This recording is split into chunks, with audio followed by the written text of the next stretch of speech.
We interrupt this program for a special report. The situation is evolving rapidly. 805726. Michael. Michael.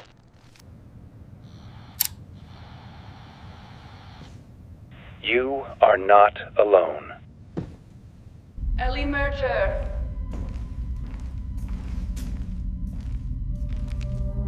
Ellie Mercer.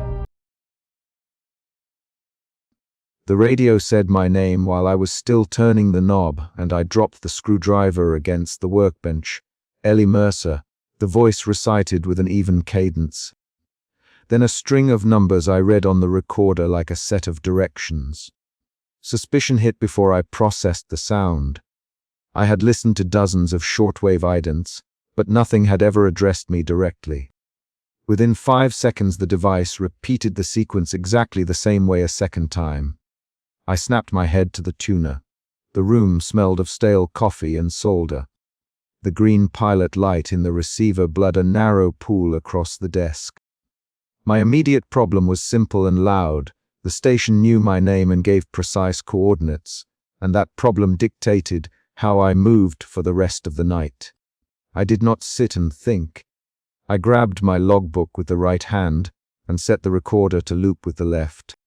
The recorder showed a 3-second delay, and then played the same cadence again. I tapped the waveform to mark it. My hands were steady, but my mouth worked in small lines. I had trained myself as a ham to turn instincts into checklists, and suspicion drove the checklists. Copy the string, call someone who knows radios, triangulate if possible. I wrote the numbers on a scrap, then on the inside cover of my logbook, then on the yellowing map pinned above the desk. The space between suspicion and curiosity collapsed into action. I called Jonas Hale before I finished dialing the second time. "Jonas, you need to come over," I said without preamble. The numbers named me. Now he was awake in under 10 minutes. Jonas always answered when an antenna problem became a different kind of problem.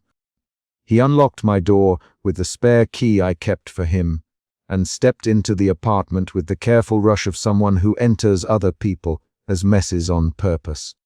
"Talk to me," he said, and I handed him my recorder. Jonas listened with the kind of fast, exact attention that made him good at direction finding. He has a steady baritone and a habit of clicking his tongue when thinking illy. He said after the second play, "This isn't T-random. That's a formatted sequence. Who else in your logs has that timing?" He had already slid the receiver toward his shoulder so he could plot a basic bearing on his handheld. "Jonas," it said my name after the call sign. Then coordinates. It hit my street. I watched his face, trying to see where the technical assessment ended and worry began. He kept his voice even. "We can try to trace it," he said, "but if it's hopping..." He left that sentence open, and I understood it meant we might get nothing but a series of dead ends. We went up to the roof with a compact directional antenna Jonas had folded into his backpack. The city pressed around the building in layered rectangles of light. The antenna felt like a compass with teeth. I held the receiver while Jonas rotated slowly, counting under his breath and noting when the signal rose and fell. When it jumped a degree or two, and then shifted again. Each rotation gave us a different bearing, and the bearings described a shallow corridor across the map. The corridor matched no single transmitter site. It tracked a line of coordinates that cut through blocks, over an old rail yard, and down into neighborhoods I knew well. The first time the signal made that little hop, my mouth went dry. Curiosity bent toward dread. "Jonas," I said, "it moves along a track. It's not fixed." He clicked his tongue, then swore under his breath, "Ellie, that's deliberate. Someone is painting a path." He set the antenna down and pulled a cigarette from his pocket, which he only did when a problem had teeth. He didn't light it. "We should map every bearing and see where they intersect." He the words like a technician and like a man who wanted to delay the rest of what we both felt. The implication that the path might be pointed at me. Back inside, I pinned the coordinates to the wall around my old notes. My wall is a map of attempts. Field notes, places I chased signals, a Polaroid of my first receiver the day I sold a bike to buy it. Now the new scrap sat beside a faded route home I had avoided since I was a kid, the rail yard behind the bus depot. Mara Chen, my upstairs neighbor, poked her head into the hallway while I was taping the paper.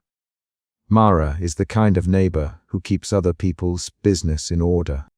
She said my name immediately. Ellie, what's that?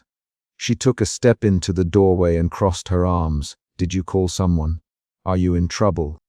I told her the short version, and she looked at the map with the blunt concentration that makes her both a good nurse and a bad gossip. Rail yard.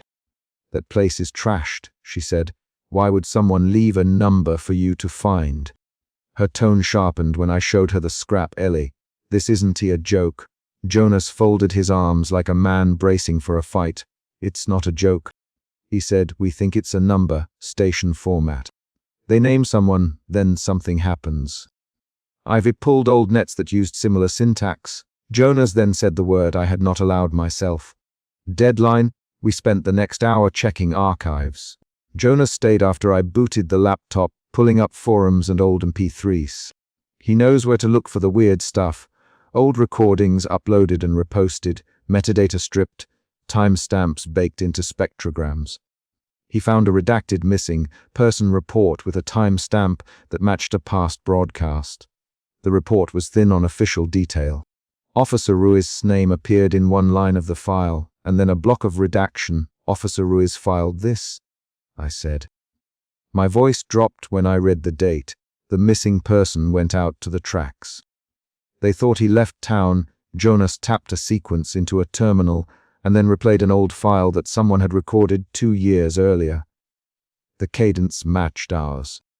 The line after the name was the same pattern. Ellie, Jonas, this is not just sending a number. Look at the timestamps. They line up with disappearances. His voice was low, not hysterical, but the words pushed against the walls. He moved to the map and planted his finger on the rail yard coordinate. This hits here, then here, then here. People in the files were found, or not found, near those sites. He stared at me. We need evidence. We should go. His choice forced mine. I told him I'd go alone until he said, no, we go together. We drove to the rail yard before dawn. The city slept in sections and the route took us through blocks that smelled of oil and wet cardboard. Jonas parked 3 blocks away. He carried a handheld radio and a headlamp. I had the recorder and a compact camera. At the yard, gates sagged and a chain link fence had been cut, and we moved across gaps like thieves. The rail yard is a map of rusted containers and stacked ties. We stepped carefully. My pulse was a tool. Counting it kept me from falling into panic. Suspicion shifted into focused fear when we found the Polaroid. I found it first, taped to a leaning container, face down. Something about the texture of the tape made my fingers slow. I peeled it free and a small photograph slid into my palm. My face, younger, in front of a radio table I used to own, with someone standing a few paces behind me whose face the flash burned to a smear. A scrap of paper clung to the corner with my name written in block letters. I spoke without thinking. That's mine. Jonas crouched and aimed the headlamp. That's yours, Ely. Who would? He stopped because the receiver in my pack began to tick like a heart. The number station came through on a low carrier. The recorded voice on my recorder repeated my name in the same cadence as before.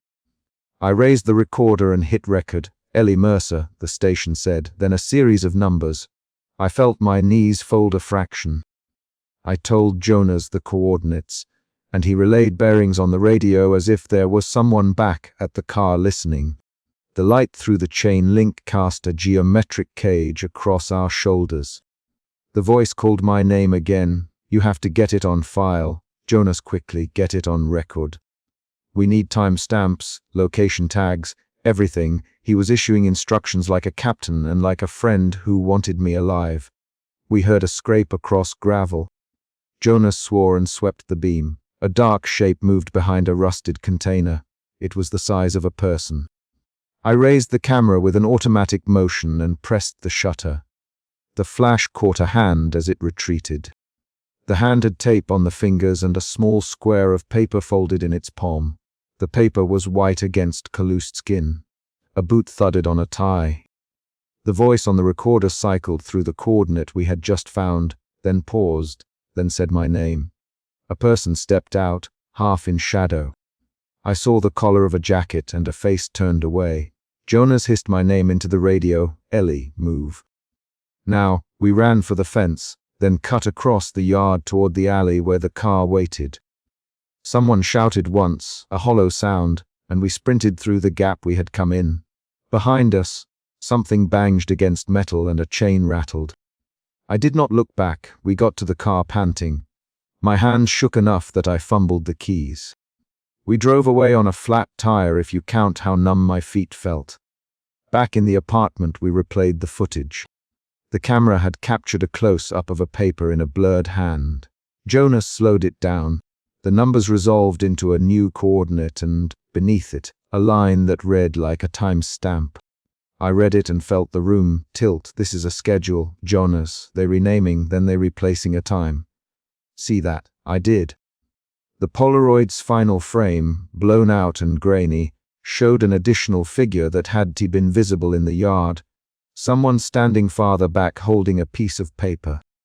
The fingers were distinct enough to show a wristwatch. Handwritten on the paper in block letters was a string I could not unsee. My birth time. For a moment I sat very still. Suspicion curdled into a new, sharp fear. My mouth tasted like metal. I touched the scar on my eyebrow without thinking. Jonas did not offer platitudes. Ellie, you told me to come. We tracked this, we recorded this. We have something, evidence, pattern, whatever you want to call it. He spoke like someone cataloging steps in a plan that might work, but now they know you know. That's different. His tone shifted into calculation. He ran his thumb along a printed map, then toward the ledger where I wrote logs. We need to figure out the timestamp. If it's a schedule, Mara called while we were mid our argument about what to do with the Polaroid. She had come by the apartment to check, because the hallway buzzer had trilled once during the morning.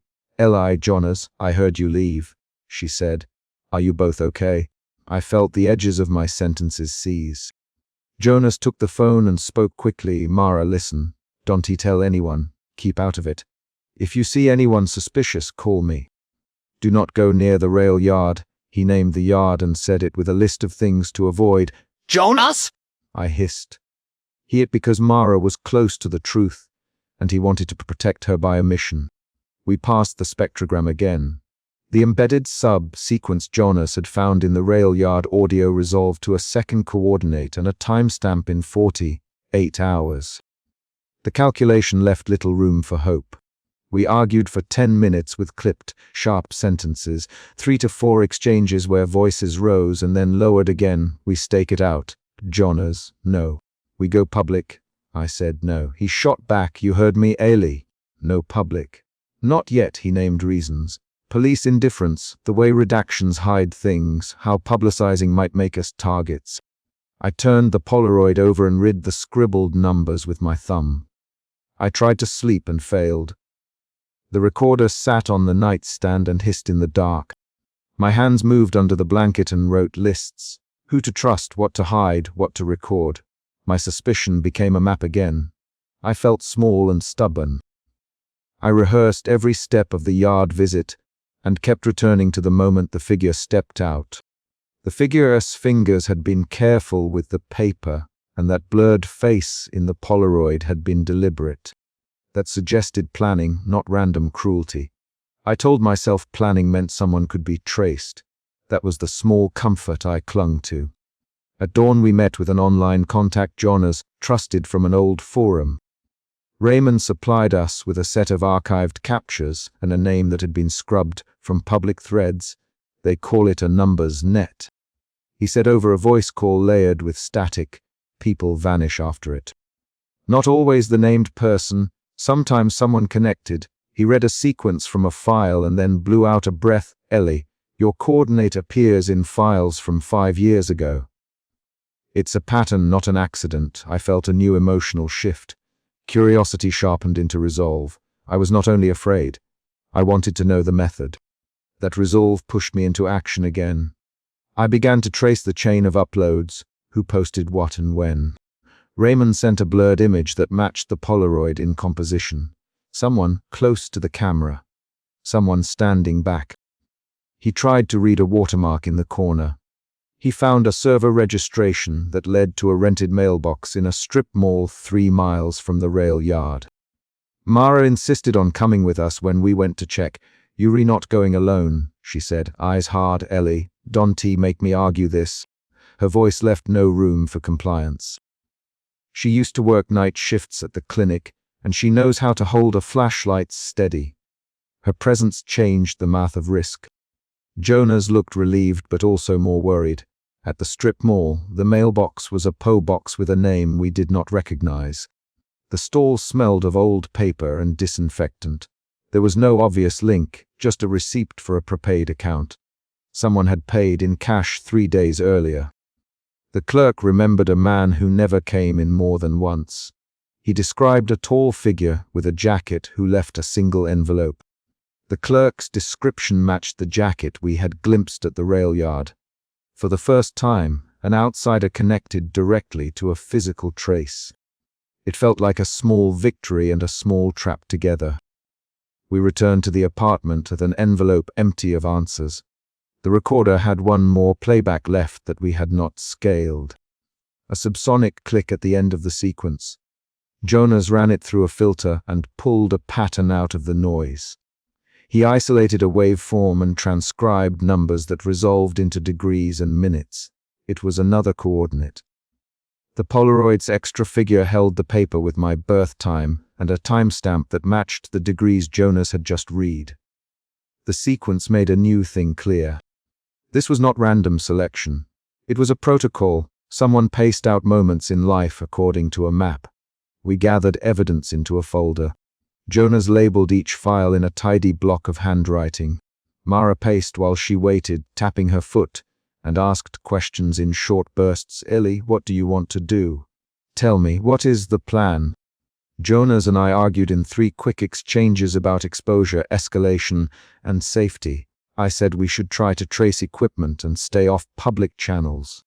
Jonas insisted on staking the next coordinate. Mara insisted we involve the police. In the end, we agreed on a sequence of actions. Secure the recordings, triangulate the new coordinate by station hopping, and prepare to be at the next point if the timestamp required presence. Each decision narrowed the choices and raised the stakes. The chapter's small climax came when we recognized the pattern in older files that linked an officer's S-file to a broadcast. We had a twist. Officer Ruiz's name in the redacted report matched a badge number we found embedded faintly in an old spectrogram. That changed everything. It suggested institutional knowledge, or at least tangled oversight. Jonas, the discovery altered the likely scale of the operation. Mara, then the police might already know and be afraid. Raymond suggested we tread quietly. The revelation flipped my fear into a different, sharper fear. Betrayal by institutions that should protect. We closed the night by pinning the Polaroid and the new printed coordinates on the board together. I wrote the timestamp on the margin and circled it twice with a felt pen. The recorder sat on loop with a low hum. Jonas stacked gear by the door like someone preparing an evacuation. Mara packed a small bag and put it by the couch. We were a small, uneven team pretending at readiness. I pressed the photograph to the cork and felt the paper's edge under my thumb. The room was quiet enough that the pilot light sounded loud. I looked at the pinboard and at the numbers. The sequence of events felt like a mechanism drawing a path towards something I could not yet name. I had to follow that path because it pointed to more than me now. The final thing in this chapter is concrete. I replayed the rail yard footage once more and froze the last frame. The blurred figure's hand held a paper. Jonas enhanced it and read the handwriting aloud. It matched the line on the Polaroid. My birth time. He the words and paused. I wrapped my fingers around the photograph, and then the apartment buzzer sounded, 3 short, mechanical rings. I did not recognize. Mara looked at the door and said, "Who is that at this hour?" I walked to the peephole and saw only an empty hallway. My thumb was on the Polaroid. The recorder clicked into another playback and, under the static, a new coordinate resolved. I left the photo on the board, slid the recorder under the lamp, and answered the buzzer with a voice that I tried to keep steady. The receiver read my name again while my fingers were still moving over the recorder, and Marco pushed through my door with a folded printout so fast the paper stung his knuckles. "Ailey," he said, breathing like he'd run here, "they just finished the sequence." Same numbers. Same cadence. I felt suspicion tighten at the base of my skull, and I shoved the headphone closer with a thumb, as if proximity might make sense land in the room. I hit rewind and let the speaker run. The voice on the shortwave spoke my full name, then a new string of coordinates. The numbers landed on the kitchen table in the dull light like an accusation. I wrote the timestamp into my logbook with a hand that did not steady. This was not a memory. It was a live event that placed a map on my life. I am Ellie Mercer. I solder radios in the corner of my apartment. I keep a logbook with taped pages. And I have a habit of labeling every recording with the time and the target frequency.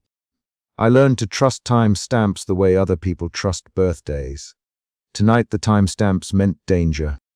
Marco sat on my futon and tapped the printout with the tip of his finger as if it were a wound. "You heard it too," he said.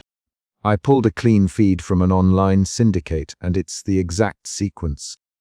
He set the printout on my workbench beside a coffee stain I had not noticed, and folded his hands like he could hold the signal down. "It named you and then gave an address." Sophie arrived on the next knock, barefoot and carrying her receiver under one arm, as if it were a sleeping cat. She kept her hair shoved behind one ear and held her reader to the light. "I cross-checked my logs," she said, voice flat. "There's a gap in the station's rotation. People vanish after a listing." Sophie the word vanish without flourish. She does not dramatize things, she catalogues them. Marco thumbed the printed numbers and said, "If it's patched to an address, we trace, we triangulate. We find the transmitter." Each spoken plan tightened the room like a wire. We set to work. The suspicion that had sat like grit in my mouth shifted into urgency. I rattled the battered tuning loop out from under a pile of cokes and handed it to Marco.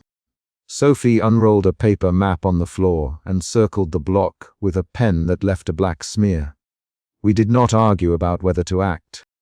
The broadcast had named me and put a map on my chest. What if it's a lure? I ask, voice low, what if they want us to show up? Then we know where they'll expect us. Sophie answered, if it's a trap, we done walk in blind. The three of us fit into a rhythm. Marco ran a quick online cross-reference and muttered coordinates into his handheld, while Sophie laid the loop flat near my balcony and watched for shifts in field strength. I read the feed aloud and logged every repeating cadence into the notebook I always kept nearby. Dialogue sped us into action. It also kept the panic from turning sharp. At 2 in the morning the loop spun like a compass in a small storm. The needle dipped near a warehouse district on the edge of the industrial map. Marco's phone lit up. He had pulled an online file that matched the broadcast pattern and highlighted a set of dates. He pointed to 3 names and 3 disappearance notices. Same cadence, same numbering, he said, people listed, then gone within weeks. Sophie tapped a corner of my log and said, overlay these with city reports. The coordinates fall near vacant lots where security cameras show nothing the morning after. The mood tightened some more. Urgency folded into fear. We had moved from testing a signal to following a pattern that connected other people to empty camera feeds and missing reports. My hands shook, but I did not stop transcribing. We did not notice the paper envelope until it slipped under my door like a quiet animal. Sophie found it first and handed it to me with a glance that asked whether to open it. The envelope was unmarked and warm where it had lain on the hallway tile. I slid the flap free and found a Polaroid and a half, sheet of printed text time-stamped an hour earlier. The photograph showed me asleep in my chair, head tilted, headphone band digging a line into my hair. The vantage point was from my balcony facing the workbench. The angle in the Polaroid was a view only someone on that balcony could have taken. I had not left my balcony unlocked in months. My stomach moved with a small, physical soreness. Who has a key? Marco. His voice had lost its quick edges and become a blade. Who's been in here? Sophie touched the printout with 2 fingers and said, "This is from tonight. It matches the broadcast.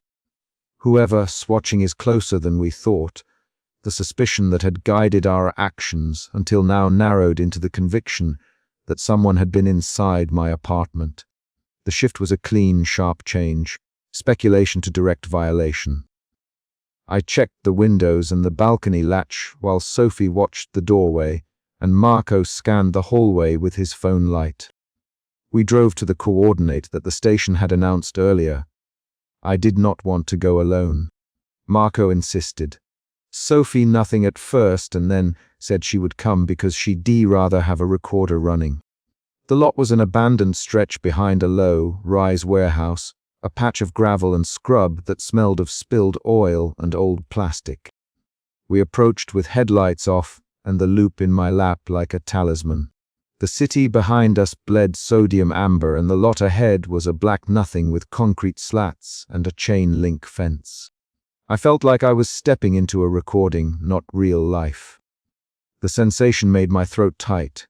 "Stay close, Sophie. If the feed names you while you stand there, don't move until the recorder catches it." Marco propped a small chest of lights on the curb and aimed them low.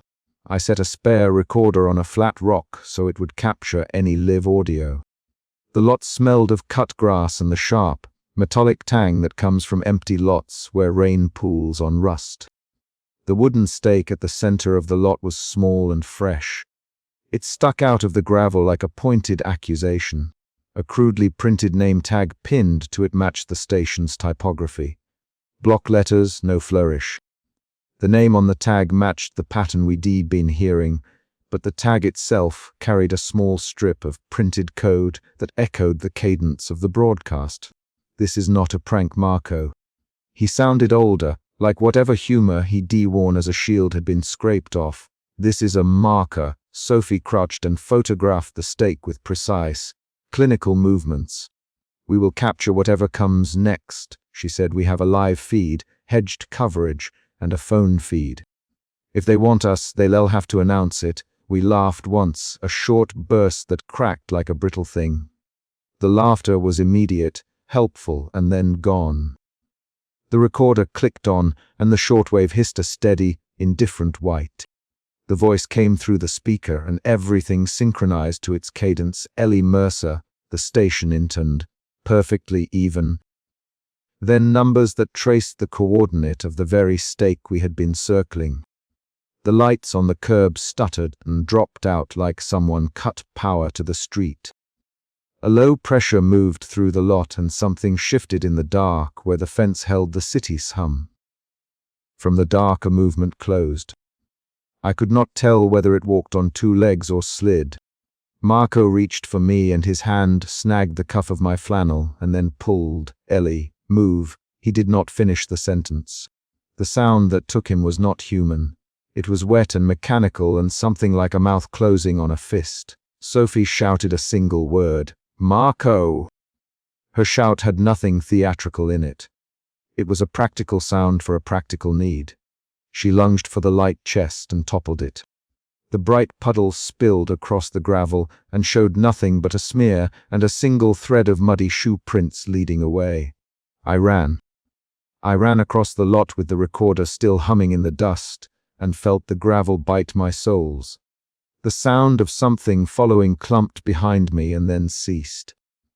Sophie caught my arm at the fence and pulled at the chain like she could pull the event back into the night. She had tears in her eyes and grit in her teeth. We reached my apartment by sunup with nothing but the recorder and a shock so raw it felt like a burn. Marco was gone. There was no body, no blood, just a torn strip of his jacket snagged at a corner of the lot where the weeds grow thicker. Sophie pressed her palms to her mouth and declared she had the timestamp and the field readings. She fed me the figures like someone handing over a ration. Back at the workbench, I rewound the recorder and found the end of what we decaptured. In the feed, after the station named me and the lot coordinates, something shrieked once, long and wet, then a cut, then silence. I listened until the tape squealed and my fingers cramped. I called numbers I shouldn't have called because it felt like someone might still answer. The police sent an officer who asked for formal statements, and then left me a card and a sigh that read, "We will note this, no immediate pattern." That sigh has weight. Agent Rowe arrived in a suit that did not fit the way a man arrives when he uneasily balances authority against admission. Rowe showed credentials with a careful motion and introduced himself as a liaison for frequency interference. His eyes did not linger on Marco's missing jacket. They slid over it and settled like a lens looking for something in the light. "Give me the devices," he said. "We can secure them for analysis." His tone was bureaucratic and final. Sophie protested, "You can seize our equipment without a warrant. We have recordings." "We have time stamps." Rowe put a hand on the recorder in a way that suggested he could swallow it whole and said, "You don't have to escalate this. Leave it to us, walk away," we argued. The exchange lasted 3 minutes and then shrank to a single line of rapid dialogue and a shove of authority. Rowe's men took the recorders in paper evidence bags with latex, gowned hands and zipped them closed. He handed me a folder stamped with redacted bars and a single typed line inside. Directive to cease investigation. The folder smelled like new paper and government disinterest. The mood in the room slid from fear into something colder. Betrayal. Sophie pushed back in a way that sharpened into anger. "You took the only evidence that ties this to the broadcast," she said. "You locked it up and expect us to forget a friend." Rowe's reply was a practiced calm. "You can circulate your own logs privately," he said. "But the official recommendation is to stop publicizing this. For your safety, we walked out together and the city hummed on. I kept one recorder hidden in my jacket. A small, furtive thing." Sophie kept a copy of the Polaroid and a printed overlay she had made on her laptop that linked coordinates to disappearances. Marco was gone. The outline of his absence shaped a new behavior. I checked doors, I counted locks, I looked for prints on my shelf where no prints should be. The twist came when Sophie ran the coordinates through a municipal grid and overlaid an older broadcast archive she had pulled from a forum. The patterns lined up with a competence that made my stomach drop. Targets, then empty camera reads, then silence. The revelation forced a change in how I understood the station. It was not random. It curated. People aren't being broadcast at random. Sophie, tapping the screen, they reselected. And they show up on these lists before they disappear. A second shift of emotion hit me then. From raw fear to cold, practical dread. If this was predictive, then the broadcast did not merely name, it scheduled. I set my jaw and felt my hands clench. The choice to continue now carried a shape of inevitability. We sat in a diner with a muted neon sign the color of old cathode tubes and argued until coffee grew cold. The argument became a negotiation with safety and agency. Sophie wanted to leak the logs to a private archive and let more eyes cross reference. Marco would have wanted us to chase the transmitter until it stopped breathing. He was gone, and so his appetite for confrontation lay like an artifact between us. At noon a courier slipped a sealed packet through my mail slot and left without knocking. The packet had a government stamp and a cover letter that had entire paragraphs blacked out. The visible sentence read, "Cease attempts to locate or interfere with the source." The rest were rows of redacted ink that left jagged teeth on the page. Sophie read the packet and did not look relieved. "They know about the feed," she said. "They redacted whatever connections they want us to see. They want control by making the threat official." Her voice held a steady tremor. We argued for 20 minutes, 3 to 6 lines of back and forth that tried to force choices from one another.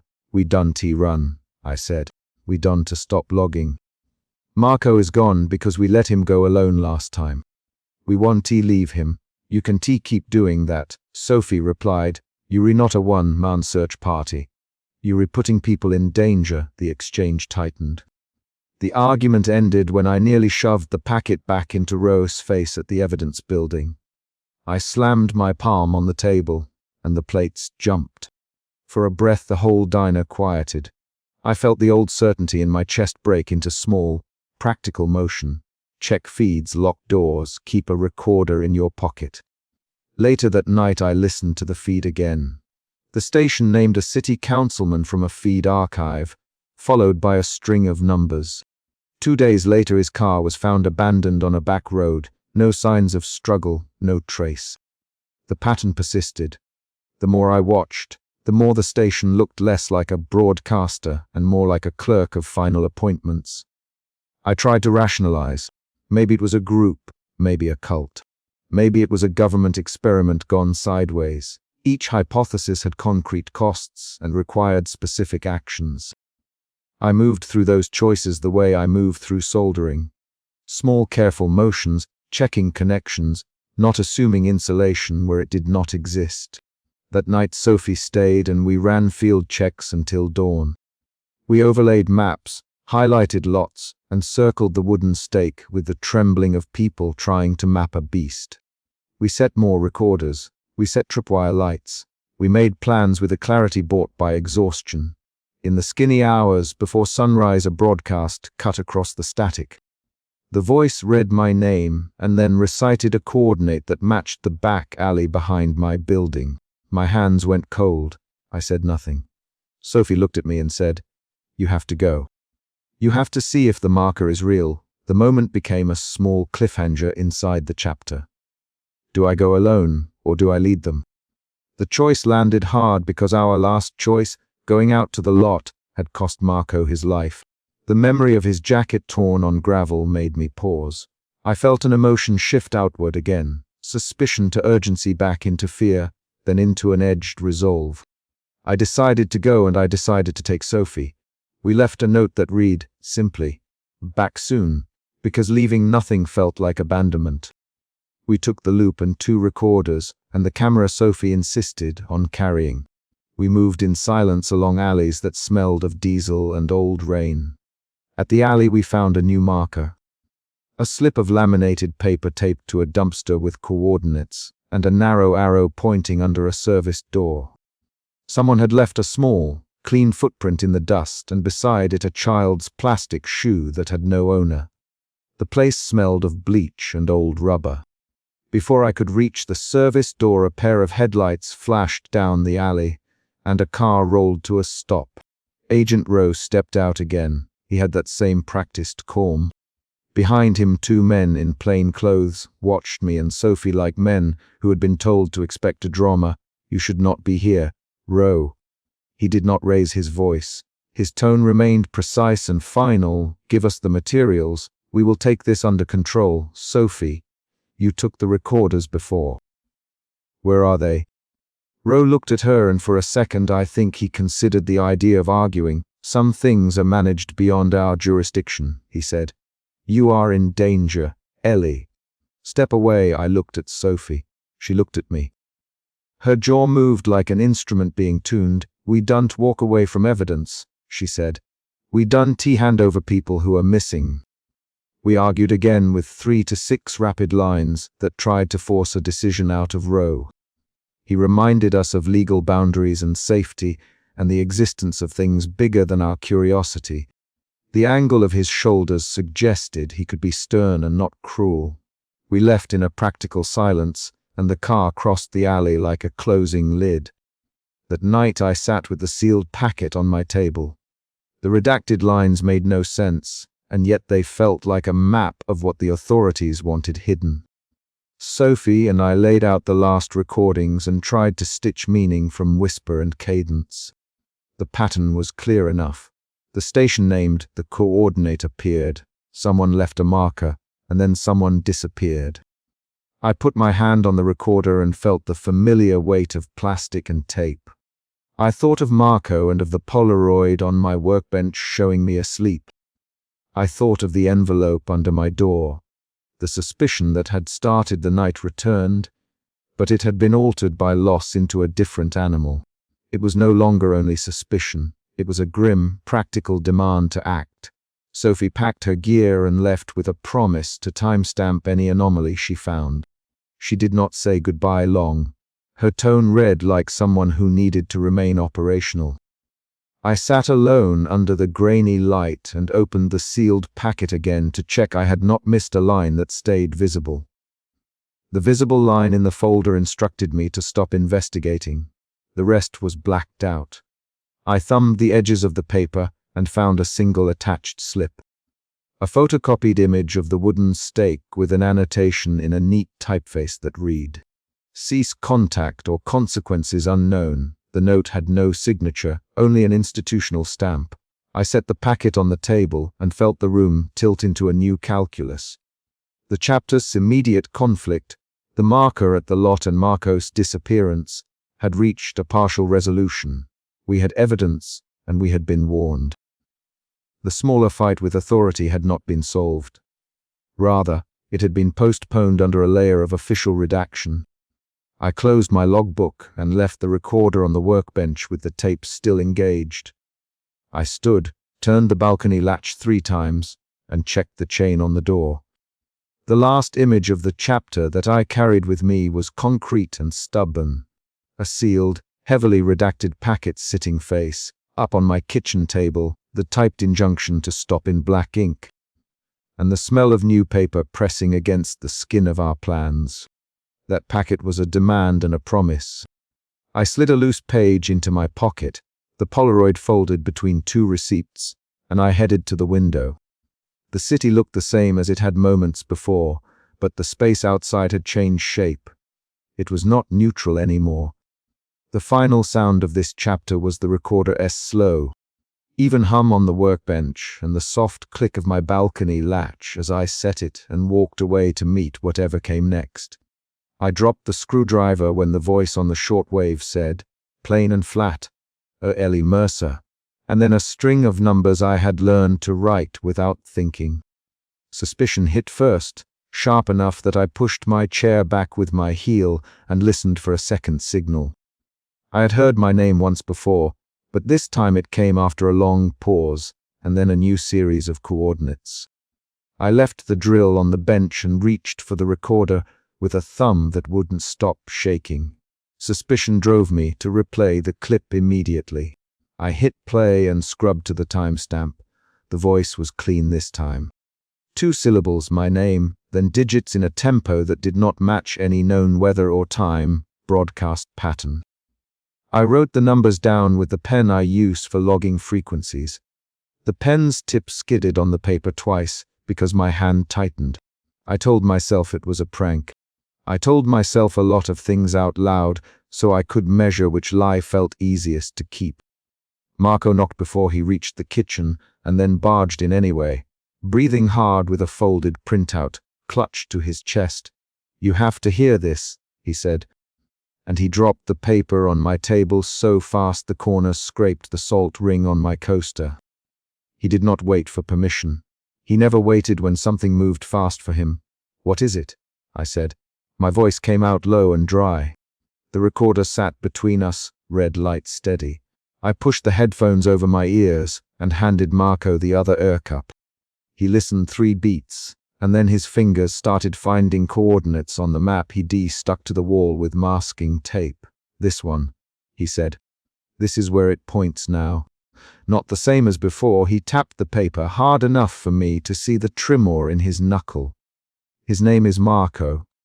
He has a habit of carrying urgency like a spare coat. That coat was on him now, you the same digits earlier." I asked, same cadence.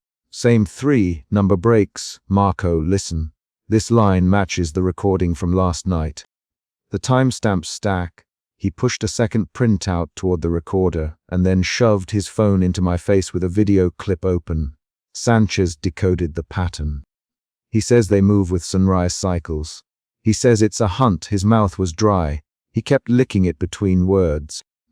Sanchez's face flickered on the laptop as a grainy rectangle, a ham operator with an open neck shirt and a wall of call signs behind him.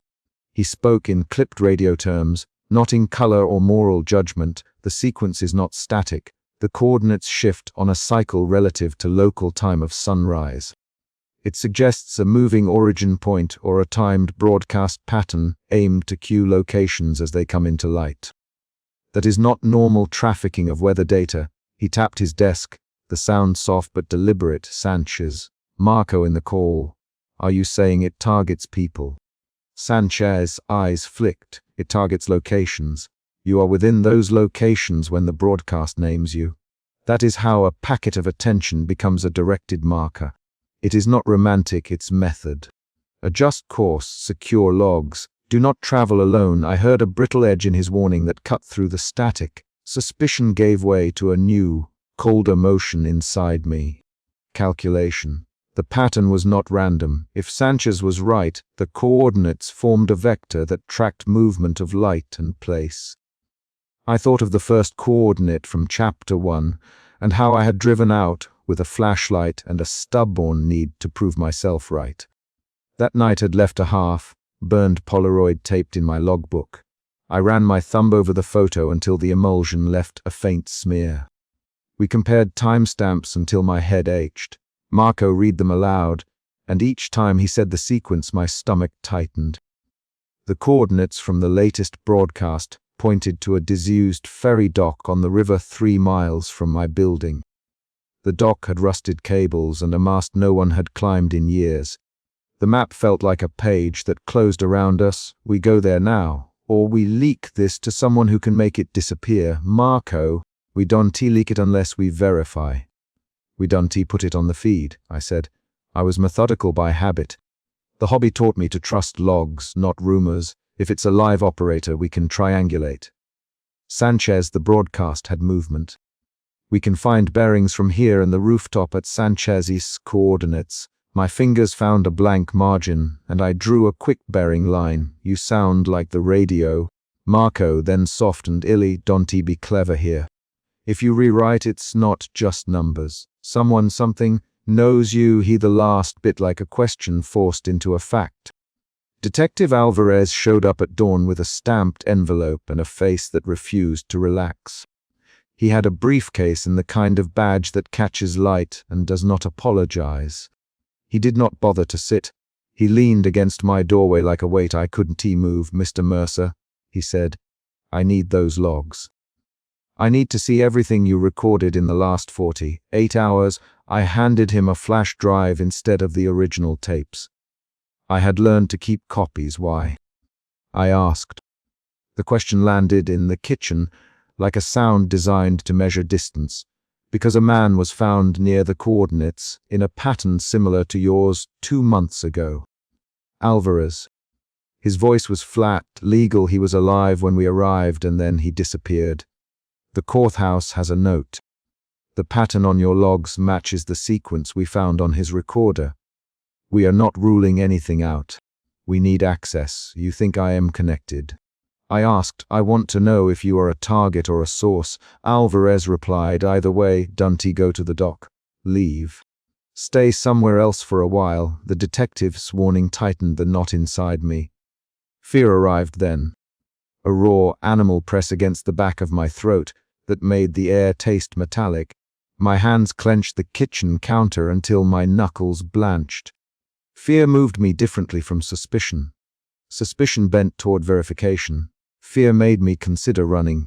I breathed, counted letters on the back of a takeout menu, and forced my shoulders to lower. Marco cursed and shoved the map at Alvarez. You knew that pattern led to a death. Why didn't you tell us? He snapped. We didn't have confirmation until now. Alvarez, you two have been careful, but patterns change. Stay out of it. Marco slammed his palm on the table once. Stay out of it. You come here asking for my friend's recorder and tell us to stay out. He my name, Ellie. You can just hand this off. You heard it call you. His voice broke on the last word. Marco, calm down, I said. I did not know whether I was trying to calm Marco or myself. We argued in short bursts, 3-line exchanges where names repeated like anchors. Marco insisted we go that morning while the tide and the light matched the decoded pattern. He argued we could get evidence. Alvarez argued they would seize the tapes and call for a field team. I argued that we should triangulate first with Sanchez on the horn. The room felt like a circuit board, and we were rewiring it with words. Sanchez logged in from a remote shack and walked us through a crude triangulation method. He made to swing the beam on the receiver while he listened to phase differences. He instructed Marco to walk a beacon across the kitchen window while he recorded "Move slow, Ellie." Sanchez, small nods. I need consistent sweeps. His voice had the calm of someone who handled direction, finding for a living. We took bearings from the rooftop 2 blocks away, from Sanchez's mobile array, and from my workbench. Each sweep gave us a rough locus near the old ferry. The lines crossed in a narrow wedge that ended on the dock's mast. The math tightened suspicion into a plan. The plan was simple. Approach the dock in daylight with a camera and a directional recorder, document the broadcast if it was live, then leave. We argued the risk down into logistics until the argument turned into packing lists. Marco packed a first aid kit and a crowbar. I packed my field recorder and a small camera that fit in my palm. Alvarez watched us load the car and then did something I did not expect. He handed me a card with a case number and a voice that was less formal. "If you find anything, call me first," he said, not the feed. "Not Sanchez, me. You mean you want us to walk into the crime scene and tell you what we see?" "Marco, I mean call me if you live to tell me." Alvarez. He did not smile. The drive to the dock was 30 minutes of near silence and short, practical directions. Marco hummed under his breath and kept checking his watch. The river cut along the city's edge, brown and plastic with debris. The dock's approach had a gate with a sign half ripped off. We ducked under the chain and walked on planks that sagged under our boots. The mast rose like an empty skeleton against the sky. Metal ropes hung loose and snapped occasionally in the wind. I set up the recorder on a tripod, and 3 feet away Marco put the camera on a monopod. Sanchez us to start recording and to keep the gear between us and the mast. The transmission started before we could say a word. The same voice telegraphed, dry, read our names in a cadence that mirrored our footsteps. Ellie Mercer, said then numbers, Marco Alvarez, it said, and a different string. It carried a neutral precision that made the hairs on my forearm stand up. I turned the zoom lens toward the mast and found a shape half hidden by rust and light. The figure did not move much. It stood with its back to us and a radio case slung across its shoulder. When it shifted, a cable chafed metal and the sound matched a scritch on our audio track. "There is someone up there," Marco whispered. He my name like an accusation. I clicked my tongue against the roof of my mouth and took 3 shallow breaths. Then the broadcast changed tone. The voice paused, and the feed included the soft hiss of movement. It began to recite our actions in the present tense. The speaker narrated our setup, our positions, the way Marco rubbed his thumb along the camera's side. The voice said, "They move closer. He points the lens. He breathes." My mouth went dry. The recorder captured the detail and rendered it into an ugly clarity. "That's impossible," I said. "It's not impossible." Sanchez snapped in my ear. "It's deliberate observation. They have monitors. They have a feed. Move. Move now." His voice was compressed, angry. We tried to leave. The dock creaked and gave in a way that made Marco stumble and hit his shoulder against a rusted beam. He cursed and tried to stand. When I turned back, he was not beside me. The spot he'd been standing on had a scuff and a rag of denim caught on a jagged bolt, and the camera lay face down in the slats with a smear of mud across the lens. "Marco," I called. My voice sounded small. The wind took it. I ran blind with the mast between me and the river. The sound of the broadcast continued steady, now counting our retreat in the same measured cadence. I slid on algae and landed with my palms full of dock grit. When I looked up, there was no sign of Marco, no stumbling silhouette, no handprints leading away. My hands trembled as I fumbled for my phone. I found a torn Polaroid stuck to one of the pylons with waterproof tape. It was face up, a black and white smear with one corner clipped. Marco's jacket lay a few feet beyond the edge, zipper pulled open like a mouth. The jacket was torn where the fabric caught on a spike. I picked it up and smelled Marco's sweat and oil and the faint coffee scent he carries. My throat closed. Detective Alvarez met me 2 streets away, his car idling with the engine soft and the lights down. His face had the exact same displeasure it had shown in my kitchen. "Where is he?" he demanded. "I done know," I said. I handed him the Polaroid as if proof could be traded for answer. He was here and then he wasn't. The broadcast said what we were doing and then Marco was gone. Alvarez rubbed his jaw. "You shouldn't have gone alone," he said, and the accusation sounded like a fact. I walked home with a jacket in my arms and the recorder tucked under my elbow. The apartment smelled the way it always did, stale coffee, warmed plastic from the power strip, the faint ozone that comes from running radios for too long. I set the recorder on the kitchen counter and hit play with fingers that refused to steady. The dock audio warped in the middle, ripples of static like a bad seam. Then the voice came through again, slow and clear, and the recording that had been lived during our flight resolved into a new string of numbers. The digits were clean on the tape, like the engineer had pressed them onto celluloid. I wrote them down without thinking, my handwriting crooked and fast. They pointed closer to home. I called Alvarez. It pointed to the dock, and now this, I said. The playback has a new coordinate.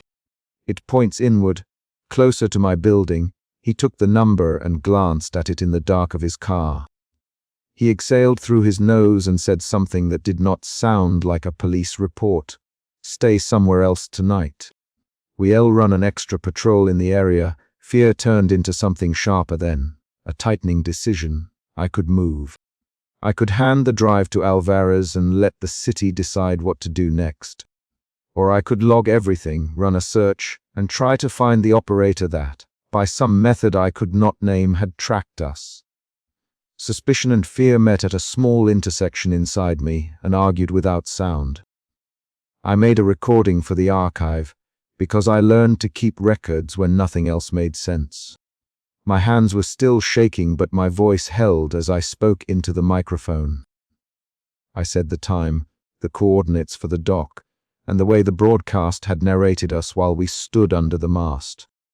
I described Marco's jacket on the planks and the Polaroid that was now in my pocket. I stuttered once when I said his name.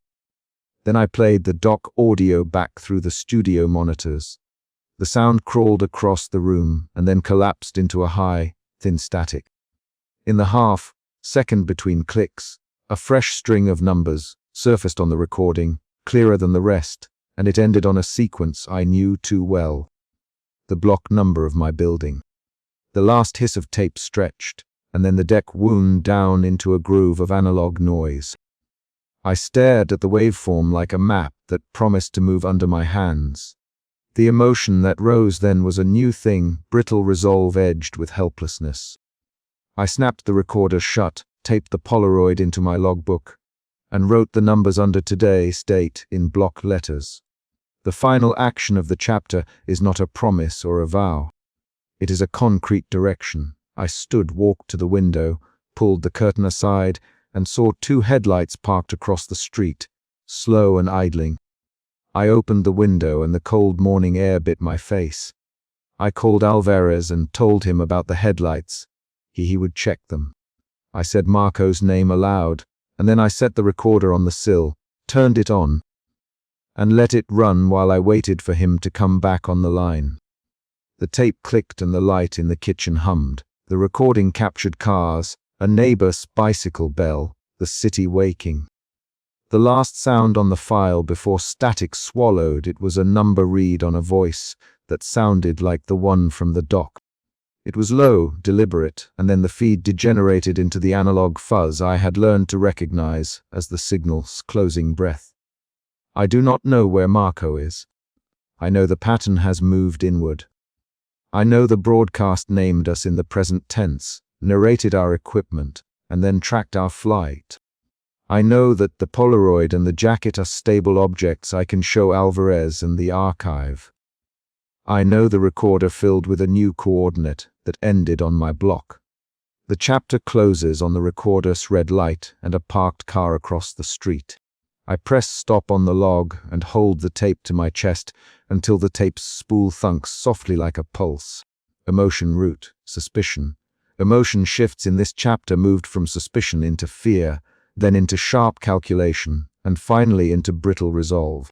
Those shifts are visible in the way I compared timestamps, argued with Marco and Alvarez, listened to Sanchez's decoding, ran the triangulation, confronted the operator in the dock, fled, and then recorded the new coordinate back at home. The immediate problem is clear. The broadcast is moving inward and someone took Marco on that dock. The decisions I make next will have to balance what I log and what I risk. For now, the recorder sits on my desk and the new coordinate sits written in my book, one thin, unavoidable fact. The next broadcast may be inside the city. The intercom cut in with my name and a string of numbers through my phone and the shortwave at once. Suspicion keyed every movement. I thumbed the recorder, slammed my palm against the receiver, and yanked the apartment door open. Ellie Mercer, the voice said in a flat cadence I knew by sound now. And a new set of coordinates followed. Marco was already at my side, his sneakers squeaking on the linoleum. He had the folded printout from earlier clutched in one hand, the other on my shoulder. They just spooled the same numbers twice. Marco, same cadence. Different interval, his voice tightened. Doubt had been his first reaction, then urgency. The doubt shifted in him the way it had in me, into a quick, restless certainty that we had no time to waste. I grabbed my logbook, shoved a pen into it, and felt the old habit, counting, checking, triangulating, set my hands to work. The problem was immediate and concrete. The signal was inside the building now. It wasn't distant anymore. The intercom voice had come from the unit speaker below my kitchen cabinets, from the phone I kept on the bench, and from the radio on my worktable all at once. That meant proximity. That meant someone was at the coordinates the station listed, or the transmitter was physically close enough to bleed into local wiring. Either possibility raised stakes in a single sharp line. Marco, we go right now. Bring the antennas. Bring Avo on video, I said. We find the source. We don't call anyone yet. Suspicion pushed me towards secrecy. Fear pushed me towards speed. There was a third shift too. An edge of anger I kept clipped so it wouldn't make me reckless. Ava was on a jittery video call in seconds, her face lit by multiple screens and a ring light she kept for club live streams. I am here, she said. Share the feed. Send audio. Her voice had the fall of someone who lived in live triage. Direct, methodical, not sentimental. I handed her the recorder cable, thumbed the playback, and let her isolate the carrier tone. While she worked, Marco ran down the stairwell to the rooftop with our crude mast and 2 portable Yagi beams. I grabbed headphones, the tape recorder, and the little toolkit with its screwdriver still warm from the last repair. On the roof, the city smelled of exhaust and wet concrete. We set the antennas under the service hatch neon glow. Marco's hands moved with a practiced clatter. Ava read off signal strength on a shared window, and her voice came coppery and distant through the laptop's speaker. 2 sources, she said. One is the local bleed. The other is a low power transmitter. Bearings cross near the railroad maintenance access under the tracks. My stomach sank. The coordinates the station had given earlier matched the tunnel map I'd scribbled after the first broadcast. We worked in quick, precise motions. I relayed the coordinates into my logbook. Marco adjusted the beam, counting off degrees 92.6 west. 3 minutes of deviation, he said on the south side. Close to the service doors, Ava clapped her hands once. that says not a distant shortwave. Whoever's doing this has a rig, and it's within walking distance. Her voice gave a clean cut of clarity between my doubt and the black possibilities. The emotional shift felt like falling and catching. Suspicion to anger to focused resolve. We scrambled down the building ladder as the city went toward prayer dawn. Detective Ruiz arrived in a patrol SUV before we reached the maintenance gate. Blue lights off, face drawn in fluorescent tones. A neighbor had called after hearing the same phone ring, cut through their voicemail. Ruiz stood with a coffee cup gone cold in one hand and an unfolded badge in the other. "You too with the transmitter?" he asked. He kept his questions short and procedural. Marco stepped forward. "No, detective, we only heard it." We traced it. Ruiz listened to Ava's field report and frowned. "You should have called headquarters." "We'll secure the perimeter and send a tech team." His tone had a protective cadence, thin and formal. Suspicion in me rose again. A wariness about handing control to an official who might not understand the pattern we were dealing with. I looked at Ruiz and then at Marco. "Marco, we can't wait for a tech team. They will stall subpoena and leak coordinates. Whoever's operating it will move." Ruiz's jaw tightened. You don't get to decide if a public safety investigation waits. This could be illegal interception. The clash was blunt, 3 short lines trading authority, each name carrying weight. Lena appeared at my doorway when we returned to the apartment, holding a Polaroid with shaking fingers. She shoved it across the table. "Someone tore through your wall overnight," she said. "These are the marks." Look, she had always kept her hair in a tight bun and wore a moth-eaten cardigan, but her hands were clean of paint and dirty with city grime. She kept her voice low, urgent. "I found these by the radiator." They were trying to find the pins. Her revelation made the problem personal. Someone had been in my living room, in the places where I'd pinned coordinates and notes. The suspicion hardened into alarm. Detective Ruiz took the Polaroid, turned it over, and set it under his thumb. "Did you see anyone?" he asked. Lena shook her head. "None of the usual people." Just a sound downstairs and the trapdoor open. Her eyes landed on my map wall. Marco stepped to the wall and ran a finger along a row of pins. The paper around one pin had fresh gouge marks. Someone wanted a place on that board. Marco. He sounded tired and close to furious. The shift in the room was swift. Investigative calm to raw, controlled anger. I felt it in the tightening of my jaw, in the way I squeezed the pen until the cap rattled. Ava isolated an echo pattern in the waveform and said, "There's a secondary carrier at 37 kHz offset. It's modulating with a human voice layer, background chatter, irregular phasing. Listen." We played it. Buried under the numbers was a voice saying, very quietly, "Ellie, little Ellie, come on down." The nickname made my throat go dry. That single syllable changed the hypothesis. This wasn't random broadcasting. It was targeted mimicry. The emotional shift moved from suspicion to a hollowed, personal fear. I said, "Who would know that name?" "Marco, someone who read your logs or sat in your room." Lena's breath hitched.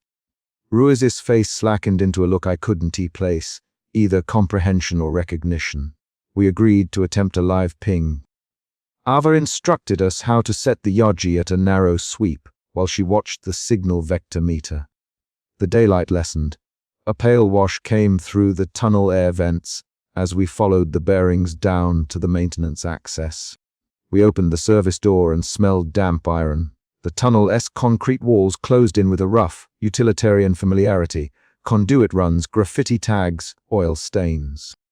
My flashlight beam picked up fresh shoe prints in the mud near the rails. Someone had been there within hours. At the first concrete junction, Ava, there's the ping.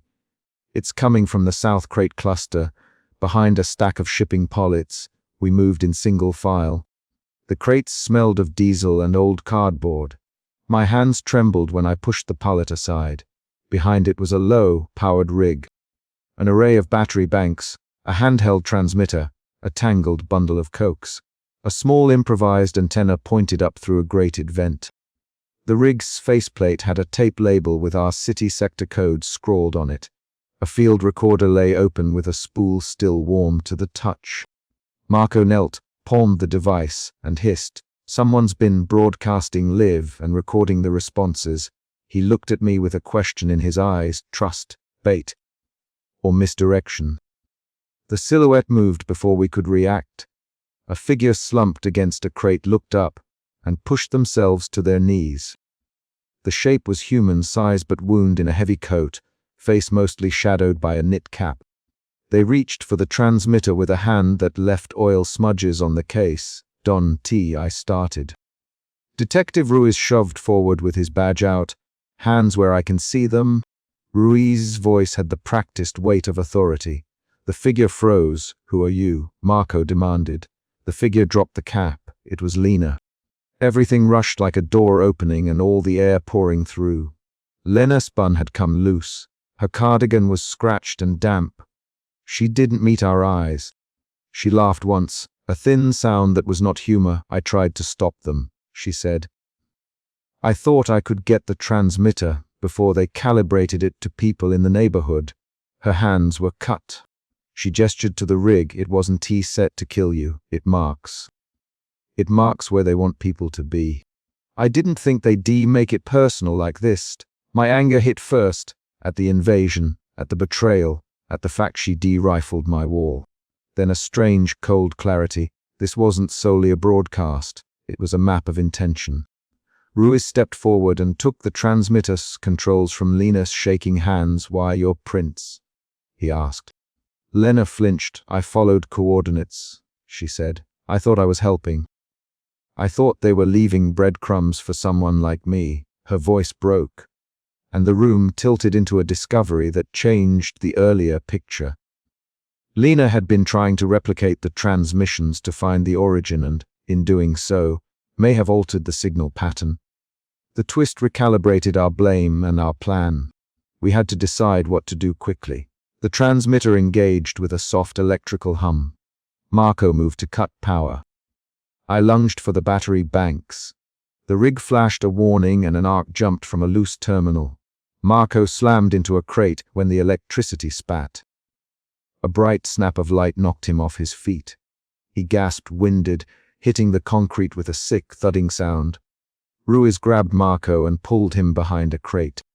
Marco's jacket had a burn smear across the shoulder. He breathed hard. "I'm fine," he said through clenched teeth, voice tight with pain and anger.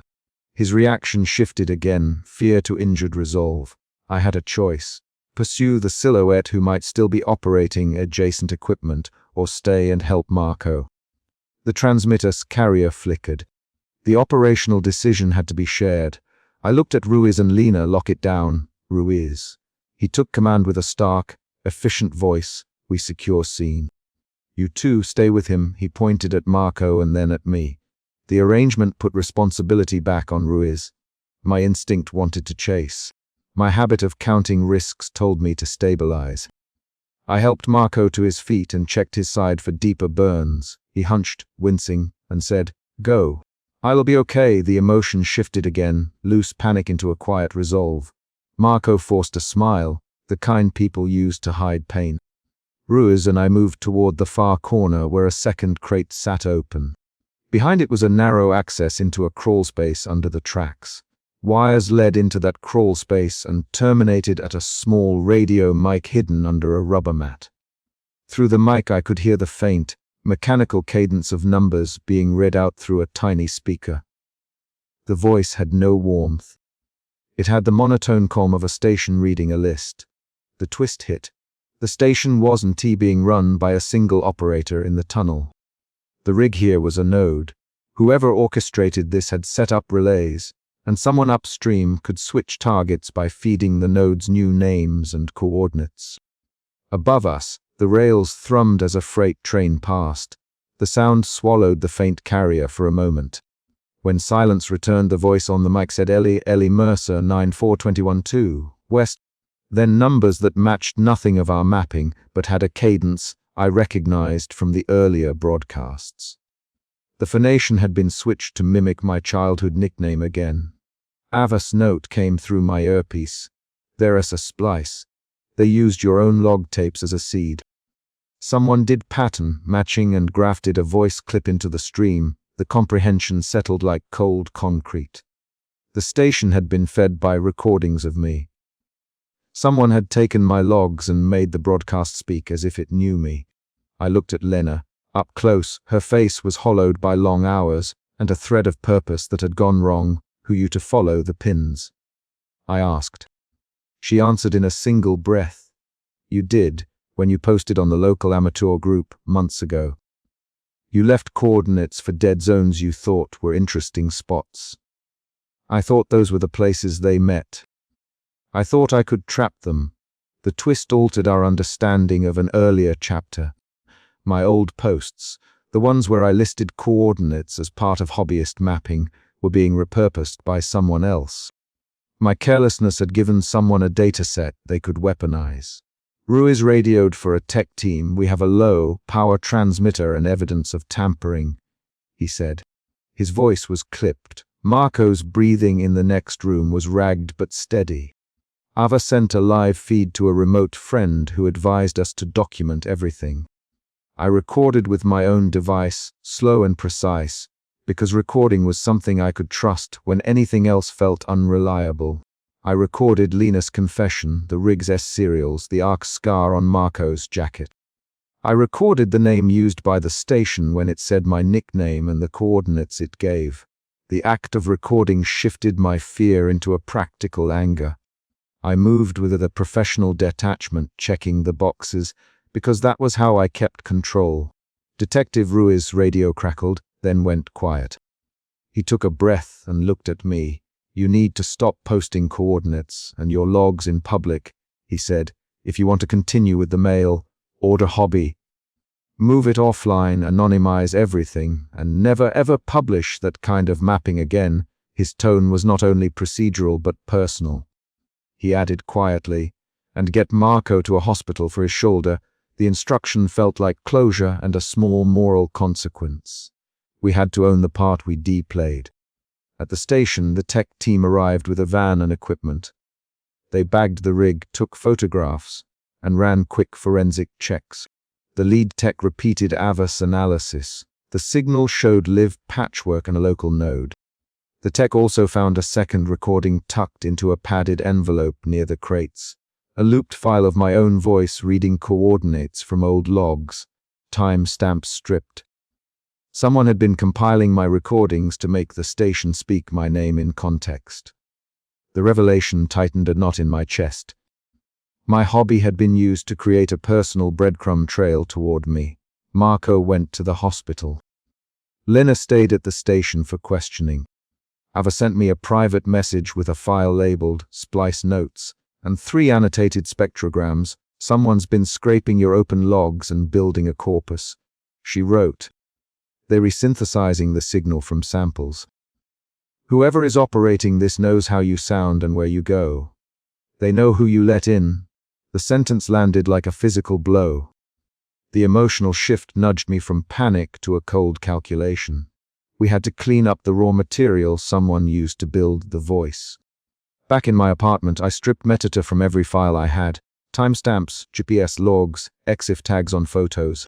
I saved copies to an offline drive and then rewound the originals until static blurred the ends. I removed names from file headers. I printed a single sheet of coordinates and tore it in half, throwing one half into the trash at the back of an alley. The actions were small and precise, and they made the fear sit in a different place. Less like a bolt and more like a radial pressure that I could bear if I kept moving. Detective Ruiz came by midday with a form and a warning. The texts think whoever built that node is part of a larger net, small, local. Possibly using hobbyists' posts as seed data. He slid the form across my table without comment. If anything else unusual happens, phones, intercoms, mail. Call me first, and then Ava, he Ava's name like it meant continuing contact. That practical instruction eased something in me. The last emotional shift moved toward cautious, measured survival. I nodded. I'll stop posting. I'll go analog. I'll keep a paper log and secure it. That was concrete. A decision enacted by small, physical changes rather than vows. Lena spoke to me before she left the precinct. She looked older for that night.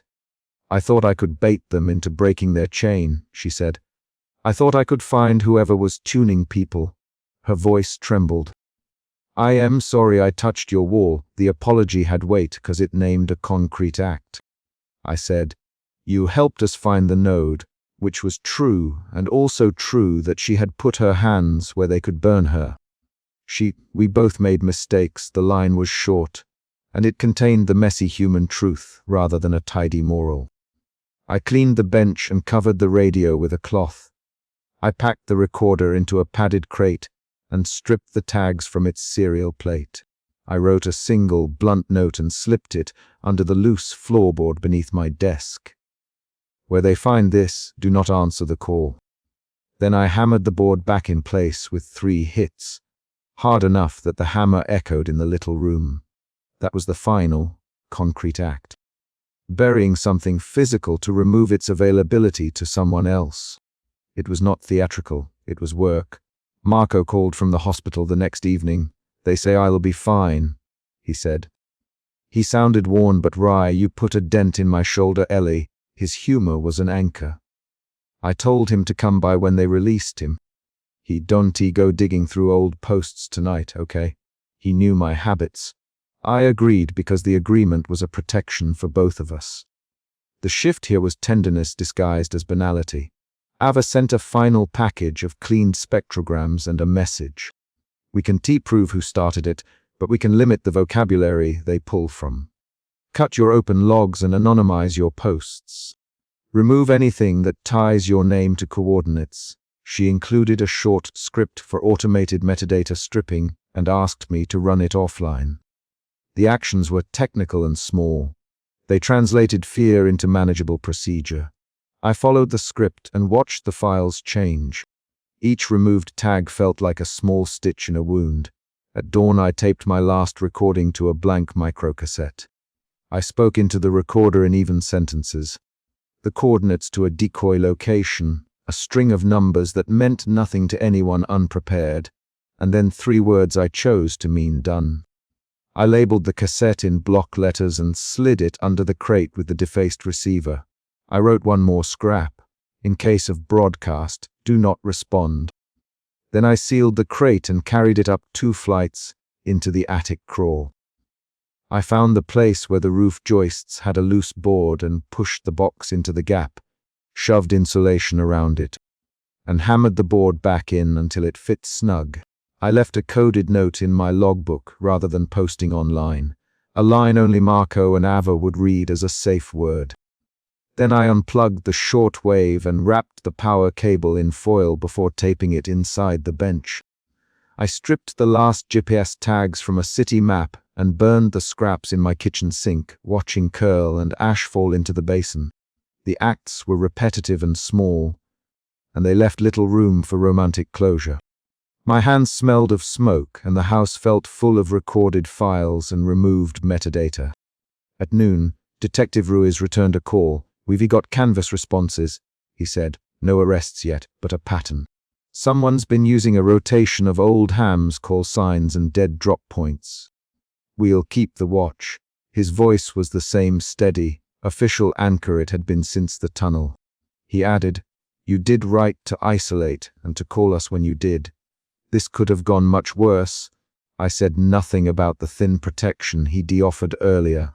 Instead I said, thank you for securing Marco and for running forensics. He replied, we do what we can.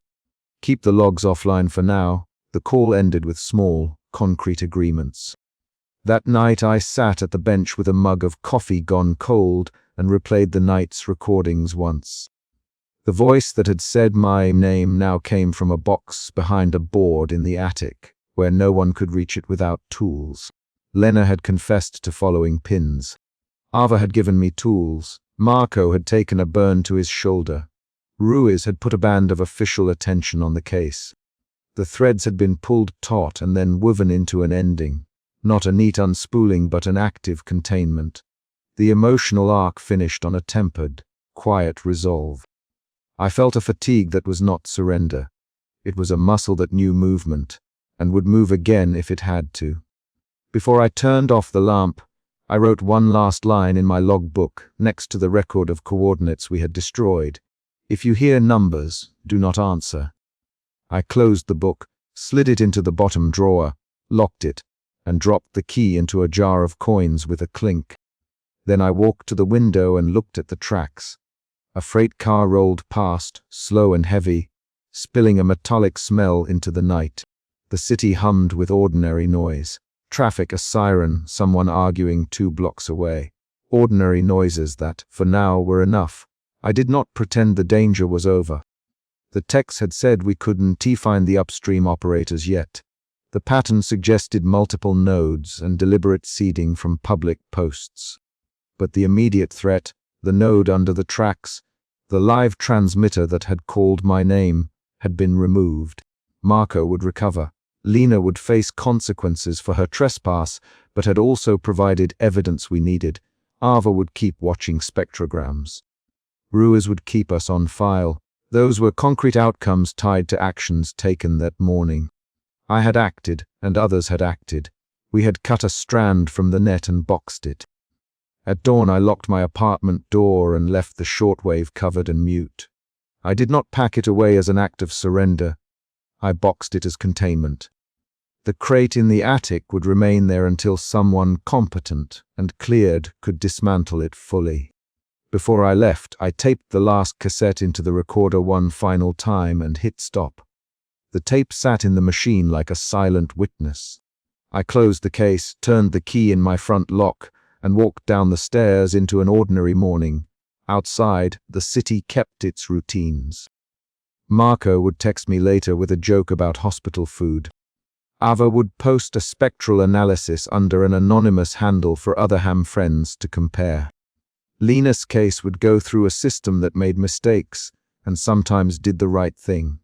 That reality was not sentimental, but it existed. Detective Ruiz would continue his watch. I had no illusions that the network behind the node was gone, but I also had no appetite to become the signal's raw material again. I pressed my palm against the metal railing by the stairwell and felt the sun warm it. The warmth was ordinary and specific, like the weight of a coffee mug. I kept my face blank so no one could map my fear into an open book. Suspicion would remain a tool I used to read details. Fear would be the energy that made me move. Resolve would be my method. Those were the rules I set for myself in the aftermath, small, actionable, and concrete. When I reached the sidewalk, my phone buzzed with a message from Marco. "You owe me a beer." I typed back. "And you owe me a story about how you heroically failed to die." He sent an emoji that I knew meant he was okay. I put the phone away and walked. The rails hummed behind a line of warehouses. The city smelled of diesel and baking bread. I did not look back to the attic trapdoor where the crate lay hidden. I had no need to confirm the thing I had done. I had sealed the receiver in the attic crate, taped its power lead, and wrote coordinates only I would understand across the cardboard. That was a final, concrete act that closed the day's chapter. There is no theatrical end here. Only the steady, practical work of undoing what can be undone and limiting the raw materials anyone else might use. If the station reappears with my name, I have fewer clues to feed it. If someone else designs a node, they will have to start again without my logs as a blueprint. That is not victory. It is containment. I go on, and so do the others who helped me pull a hot wire from a trap. We patched something tangible that morning. A transmitter in a tunnel, a burned shoulder, a torn wall. Those facts we can keep track of. I filed the final report, gave the technicians the last set of files, and kept a paper copy folded in a pocket. The last action I took before sleep was not a promise or a flourish. I put the logbook under my pillow for one night to check that the key was where I left it. I felt the small weight of the book and then slid it back into the drawer. I turned the lamp off. In the dark, I heard the building settle, the distant clank of a late truck, Marco's breathing slow as the night thinned into morning. The danger was contained but present. I breathed, measured the distance between panic and plan, and let the H of that measurement be my map forward.